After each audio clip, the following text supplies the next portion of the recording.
Hello guys, welcome to my YouTube channel.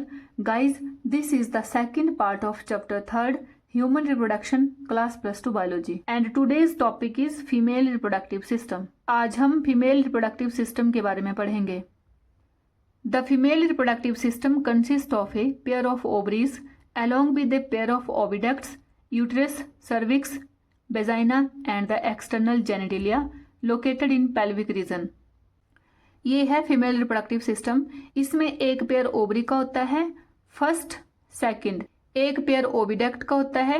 Oviduct को fallopian tube भी कहते हैं और ये होती है फर्स्ट ओविडक्ट और ये सेकंड ओविडक्ट. ओविडक्ट या फैलोपियन ट्यूब के 3 पार्ट होते हैं, इनफंडिबुलम, एम्पुला, इस्थमस. इसको हम आगे एक्सप्लेन करेंगे. नेक्स्ट पार्ट होता है यूट्रस. ये होता है यूट्रस. इसमें बेबी की डेवलपमेंट होती है. ये है यूट्राइन कैविटी. Next cervix. ये होता है सर्विक्स. ये होती है वेजाइना और last external genitalia. External genitalia female reproductive system का वो पार्ट होता है जो हमें बाहर से दिखाई देता है. Female reproductive system pelvic region में होता है. These parts of the system along with a pair of mammary glands are integrated structurally and functionally to support the process of ovulation, fertilization, pregnancy, birth and child care. Female reproductive system के सभी part जैसे ovary, oviduct, uterus, cervix, vagina, external genitalia और साथ में mammary glands, ये सभी ovulation की process, fertilization, pregnancy, birth और चाइल्ड केयर को सपोर्ट करते हैं. और जब ओवरी से एग रिलीज होता है तो उसको बोलते हैं ओव्यूलेशन. फर्टिलाइजेशन में मेल और फीमेल गैमेट्स जो है वो फ्यूज करते हैं और जाइगोट बनाते हैं. प्रेगनेंसी के टाइम पे जाइगोट डेवलप होकर बेबी बनता है और बर्थ होता है बच्चे का जन्म लेना. और चाइल्ड केयर में बच्चे की फीडिंग का ध्यान रखा जाता है. ये सभी पार्ट्स इन प्रोसेसेस को सपोर्ट करते हैं. Ovaries are the primary female sex organ that produce the female gametes and several steroid hormones, ovarian hormones. Ovaries primary female sex organ होती है जो कि फीमेल गैमीट्स जैसे ओवम या फिर एग उनको प्रोड्यूस करती है और साथ में कुछ हॉर्मोन्स भी रिलीज करती है जिसको बोलते हैं ovarian hormones. These ovaries are located one on each side of the lower abdomen. Ovaries जो है वो लोअर एब्डोमेन के दोनों साइड में प्रेजेंट होती है. Each ovary is about 2 to 4 centimetre in length and is connected to the pelvic wall and uterus by ligaments. हर ovary की लेंथ 2 से 4 सेंटीमीटर होती है और वो पेल्विक बॉल और यूट्रस से लिगामेंट के द्वारा अटैच रहती है. इसको आप डायग्राम में देख सकते हैं. ये है फर्स्ट ओवरी और ये है सेकंड. और ये एक साइड से यूट्रस के साथ अटैच रहती है और दूसरी साइड से ये पेल्विक बॉल के साथ अटैच रहती है. ये होता है लिगामेंट जो ओवरी को एक साइड से यूट्रस से अटैच करके रखता है और दूसरी साइड से पेल्विक बॉल के साथ अटैच करता है. Each ovary is covered by a thin epithelium which enclose the ovarian stroma. Her ovary के बाहर एक पतली सी एपिथीलियम की कवरिंग होती है जो कि ओवेरियन स्ट्रोमा को एनक्लोज करती है, मतलब कवर करके रखती है. The stroma is divided into 2 zones, a peripheral cortex and an inner medulla. Ovarian stroma को 2 जोन में डिवाइड किया जाता है. जो बाहर की जोन होती है, आउटर साइड की जोन होती है, उसको बोलते हैं पेरिफेरल कोर्टेक्स और जो अंदर साइड की जोन होती है उसको बोलते हैं इनर मेडुला. द ओविडक्ट्स और fallopian tubes, uterus and vagina constitute the female accessory ducts.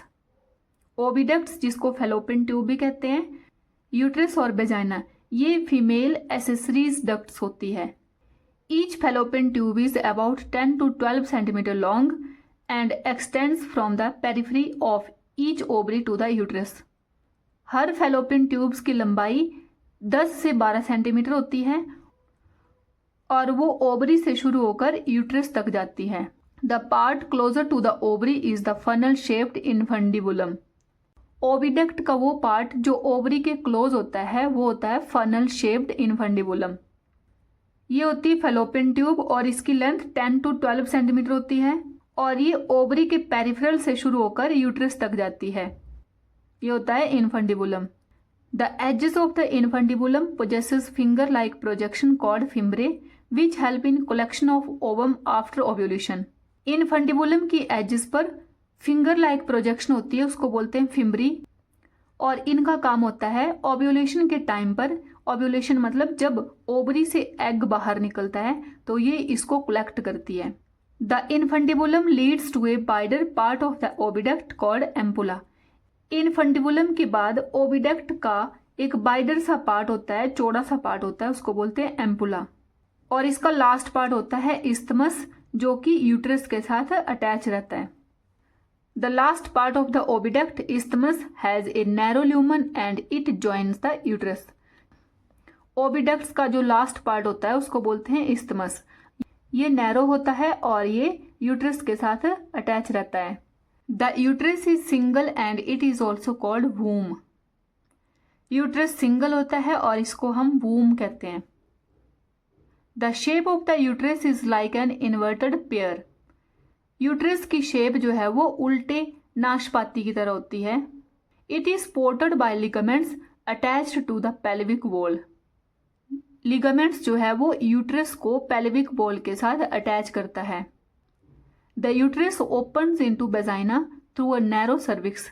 Uterus जो है वो नैरो सर्विक्स में ओपन होता है और सर्विक्स जो है वो वेजाइना में ओपन होती है। The cavity of the cervix is called cervical canal. जो सर्विक्स की कैविटी होती है उसको सर्वाइकल कैनाल बोलते हैं।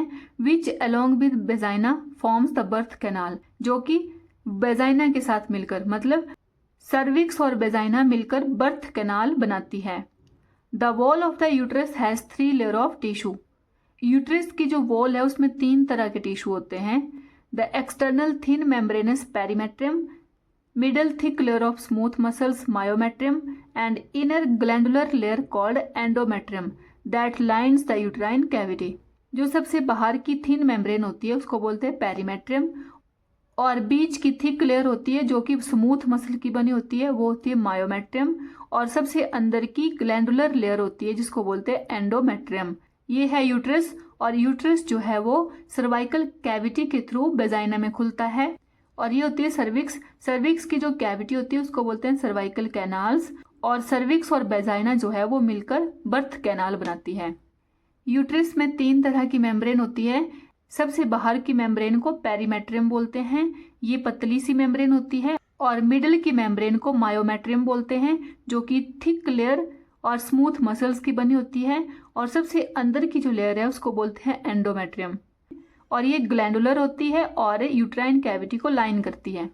The endometrium undergoes cyclic changes during menstrual cycle. Menstrual cycle के टाइम पर एंडोमेट्रियम में कुछ साइक्लिक चेंजेस होती है, while the myometrium exhibits strong contraction during delivery of the baby. और मायोमेट्रियम में स्ट्रॉन्ग कॉन्ट्रैक्शन होती है ताकि बेबी की डिलीवरी जो है वो इजिली हो पाए। The female external genitalia include mons pubis, labia majora, labia minora, hymens and clitoris. Female external genitalia में फीमेल के वो पार्ट आते हैं जो कि बाहर से दिखते हैं, जैसे mons pubis, labia majora, labia minora, hymens and clitoris. ये है फीमेल एक्सटर्नल जेनिटिलिया का diagram.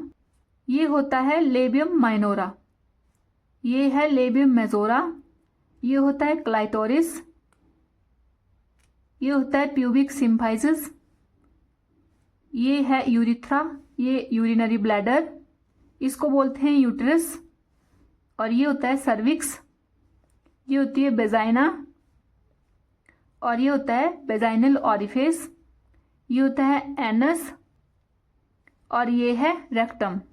Mons pubis is a cushion of fatty tissue covered by skin and pubic hair. Mons pubis एक फैटी टिश्यू का एक तकिया टाइप होता है जो कि स्किन के द्वारा कवर रहता है और जिसपे हेयर होते हैं। The labia majora are fleshy folds of tissue which extend down from the mons pubis and surround the vaginal opening. Labia majora जो है वो फ्लैशी फोल्ड होता है टिश्यू का जो कि मॉन्स प्यूबिस के नीचे होता है और जो कि वेजाइनल ओपनिंग को सराउंड करता है। The labia minora are paired fold of tissue under the labia majora. Labia majora के नीचे लेबिया माइनोरा होता है जो कि फोल्डर टिश्यू का बना होता है। The opening of the vagina is often covered partially by membrane called hymen. Vagina की जो ओपनिंग है वो आधी मेम्ब्रेन से कवर रहती है जिसको हाइमन कहते हैं। The clitoris is tiny finger like structure that lies at the upper junction of two labia minora above the urethral opening. Clitoris एक छोटा सा फिंगर लाइक स्ट्रक्चर होता है जो कि यूरिथ्रल ओपनिंग के ऊपर होता है। The hymen is often torn during the first coitus intercourse. जो हाइमन मेम्ब्रेन्स होती है वो फर्स्ट सेक्सुअल मीटिंग के टाइम पे फट जाती है। However it can also be broken by a sudden fall और jolt, insertion of vaginal tampon, active participation in some sports like horseback riding, cycling etc. कुछ और एक्टिविटीज के दौरान भी हाइमन टूट सकती है, जैसे कोई महिला जो है वो अचानक से गिर जाए या फिर वेजाइनल टेम्पोन के इंसर्शन के टाइम पे, या कुछ स्पोर्ट्स में वो एक्टिवली पार्टिसिपेट कर रही है जैसे हॉर्स बैक राइडिंग या फिर cycling. In some womens the hymen persist even after coitus. कुछ वुमेन्स में फर्स्ट सेक्सुअल मीटिंग के टाइम के बाद भी हाइमन नहीं टूटती। इनफैक्ट द प्रेजेंस और absence of hymen is not a reliable indicator of virginity और सेक्सुअल एक्सपीरियंस। इसलिए हाइमन का प्रेजेंस होना या एब्सेंट होना जो है वो वर्जिनिटी या सेक्सुअल एक्सपीरियंस का इंडिकेटर नहीं हो सकता है। A functional mammary glands is characteristics to all female mammals. सभी फीमेल मैमल्स में मेमोरी ग्लैंड्स एक फंक्शनल कैरेक्टरिस्टिक्स फीचर होता है। The mammary glands are paired structure breast that contain glandular tissue and variable amount of fat. Mammary glands या breast paired structure होता है, मतलब दो मेमोरी ग्लैंड्स होती है जिनमें ग्लैंडुलर टिश्यू और फैट प्रेजेंट रहता है। The glandular tissue of each breast is divided into 15 to 20 memory lobes containing clusters of cells called alveoli. Her breast के ग्लैंडुलर टिश्यू जो है वो 15 से 20 मेमोरी लोब्स में डिवाइड रहते हैं जिनमें क्लस्टर ऑफ सेल्स मतलब ग्रुप्स ऑफ सेल होते हैं जिनको एल्वेओलाई कहते हैं। The cells of alveoli secrete milk which is stored in the cavities of alveoli. Alveoli के जो सेल्स होते हैं वो मिल्क स्क्रीट करते हैं जो कि एल्वेओलाई की कैविटी या ल्यूमन में स्टोर्ड रहता है। The alveoli open into the mammary tubules. Alveoli जो है वो मेमोरी ट्यूब्यूल्स में खुलती है। The tubules of each lobe join to form mammary ducts. हर लोब की ट्यूब्यूल्स जो है वो जॉइन करके मेमोरी डक्ट्स बनाती है। Several mammary ducts join to form wider mammary ampulla which is connected to lactiferous ducts through which milk is sucked out. कई सारी मेमोरी डक्ट्स जॉइन करके एक चौड़ी मेमोरी एम्पुला बनाती है जो कि लैक्टिफेरस डक्ट के साथ कनेक्ट होती है जिसके थ्रू मिल्क जो है वो निप्पल से बाहर सक किया जाता है। ये है मेमोरी ग्लैंड का डायग्राम। मेमोरी ग्लैंड्स या ब्रेस्ट जो है वो दो होती हैं जो कि ग्लैंडुलर टिश्यू और फैट से बनी होती है। जैसा कि हमने पढ़ा कि ब्रेस्ट के जो ग्लैंडुलर टिश्यू है उसमें 15 से 20 मेमोरी लोब्स होते हैं और इसमें क्लस्टर ऑफ सेल्स मतलब ग्रुप ऑफ सेल्स होते हैं जिसको बोलते हैं एल्वेओलाई। एक सेल होगा तो उसको बोलेंगे मेमोरी एल्वेओलस। एल्वेओलाई के जो सेल्स होते हैं वो मिल्क स्क्रीट करते हैं जो कि एल्वेओलर कैविटी में स्टोर्ड हो जाता है। एल्वेओलाई जो है वो मेमोरी ट्यूब्यूल्स में खुलती है और ट्यूब्यूल्स जो है वो ज्वाइन करके मेमोरी डक्ट बना देती है। ये है मेमोरी डक्ट। और कई मेमोरी डक्ट्स जो है वो जुड़कर मेमोरी एम्पुला बना देती है जो कि लैक्टिफेरस डक्ट्स के साथ ज्वाइन कर जाती है और निप्पल्स के थ्रू मिल्क जो है वो बाहर सक किया जाता है।